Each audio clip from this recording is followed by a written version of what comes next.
Today we'll be reading Joshua 16 through 18. The allotment for Joseph began at the Jordan, east of the springs of Jericho, and went up from there through the desert into the hill country of Bethel. It went on from Bethel, that is, Luz, crossed over to the territory of the Arkites in Ataroth, descended westward to the territory of the Japhletites, as far as the region of Lower Beth Horon, and on to Gezer, ending at the Mediterranean Sea. So Manasseh and Ephraim, the descendants of Joseph, received their inheritance. This was the territory of Ephraim according to its clans. The boundary of the inheritance went from Ataroth Adar into the east to Upper Beth Horon and continued to the Mediterranean Sea.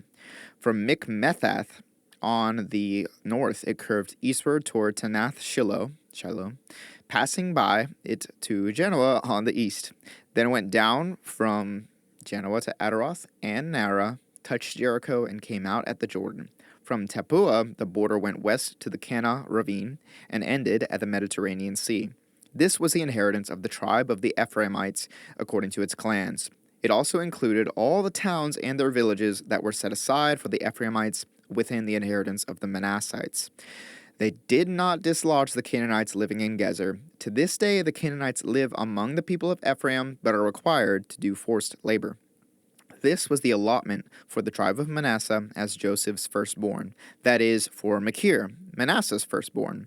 Machir was the ancestor of the Gileadites who had received Gilead and Bashan because the Machirites were great soldiers. So this allotment was for the rest of the people of Manasseh, the clans of Abiezer, Helek, Azriel, Shechem, Hefer, and Shemida. These are the other male descendants of Manasseh, son of Joseph, by their clans.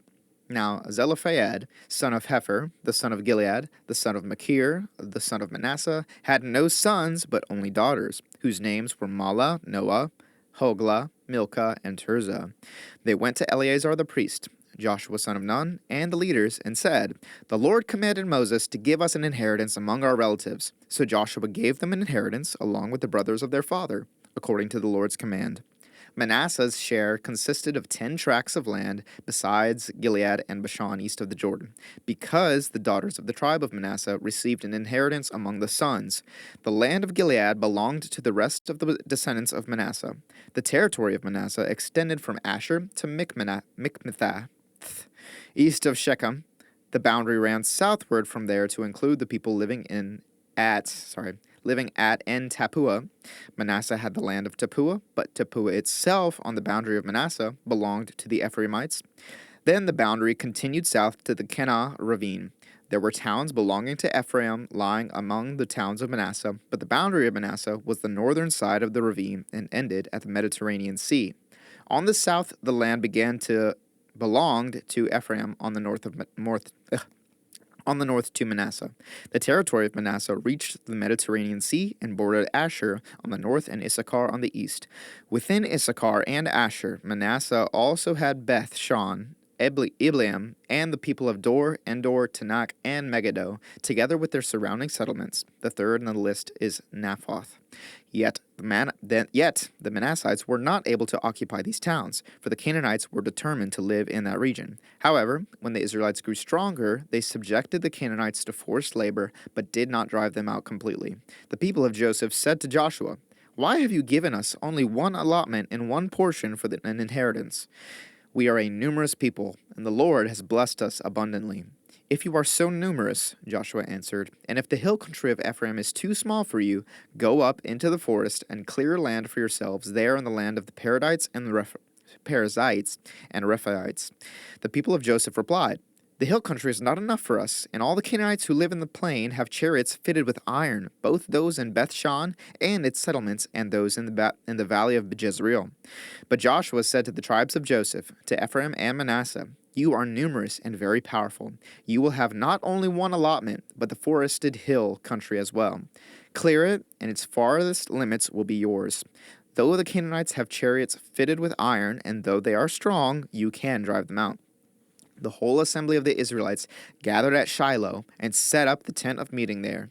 The country was brought under their control, but there were still 7 Israelite tribes who had not yet received their inheritance. So Joshua said to the Israelites, "How long will you wait before you begin to take possession of the land that the Lord, the God of your ancestors, has given you? Appoint 3 men from each tribe, I will send them out to make a survey of the land and to write a description of it, according to the inheritance of each. Then they will return to me. You are to divide the land into 7 parts. Judah is to remain in its territory on the south, and the tribes of Joseph in their territory on the north. After you have written descriptions of the 7 parts of the land, bring them here to me, and I will cast lots for you in the presence of the Lord our God. The Levites, however, do not get a portion among you, because the priestly service of the Lord is their inheritance. And Gad, Reuben, and the half-tribe of Manasseh have already received their inheritance on the east side of the Jordan. Moses, the servant of the Lord, gave it to them.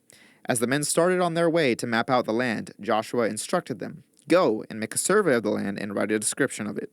Then return to me, and I will cast lots for you here at Shiloh in the presence of the Lord." So the men left and went through the land. They wrote its description on a scroll, town by town, in 7 parts, and returned to Joshua in the camp at Shiloh. Joshua then cast lots for them in Shiloh in the presence of the Lord, and there he distributed the land to the Israelites according to their tribal divisions. The first lot came up for the tribe of Benjamin according to its clans. Their allotted territory lay between the tribes of Judah and Joseph. On the north side, their boundary began at the Jordan, passed the northern slope of Jericho, and headed west into the hill country, coming out at the wilderness of Beth Aven. From there, it crossed to the south slope of Luz, that is Bethel, and went down to Adaroth Adar on the hill south of Lower Beth Horon. From the hill facing Beth Horon on the south, the boundary turned south along the western side and came out at Kiriath Baal, that is, Kiriath Jearim, a town of the people of Judah. This was the western side. The southern side began at the outskirts of Kiriath Jearim on the west side, and the boundary came out at the spring of the waters of Nephtoah. The boundary went down to the foot of the hill facing the valley of Ben Hinnom, north of the valley of Rephaim. It continued down the Hinnom valley along the southern slope of the Jebusite city, and so to En Rogel. It then curved north, went to En Shemesh, continued to Geliloth, which faces the pass of Adumim, and ran down to the stone of Bohan, son of Reuben. It continued to the northern slope of Beth Araba, and on down into the Araba. It then went to the northern slope of Beth Hoglah, and came out at the northern bay of the Dead Sea. At the mouth of the Jordan in the south, this was the southern boundary. The Jordan formed the boundary on the eastern side. These were the boundaries that marked out the inheritance of the clans of Benjamin on all sides. The tribe of Benjamin, according to its clans, had the following towns: Jericho, Beth Hoglah, Emek Keziz, Beth Araba, Zemaraim, Bethel, Avim, Perah, Ophrah, Kephar, Emini, Ophni, and Geba, 12 towns and their villages. Gibeon, Ramah, Beeroth, Mizpah, Kephirah, Moza, Rechem, Irpeel, Taralah, Zelah, Haliph, the Jebusite city, that is Jerusalem, Gibeah, and Kiriath, 14 towns and their villages. This was the inheritance of Benjamin for its clans.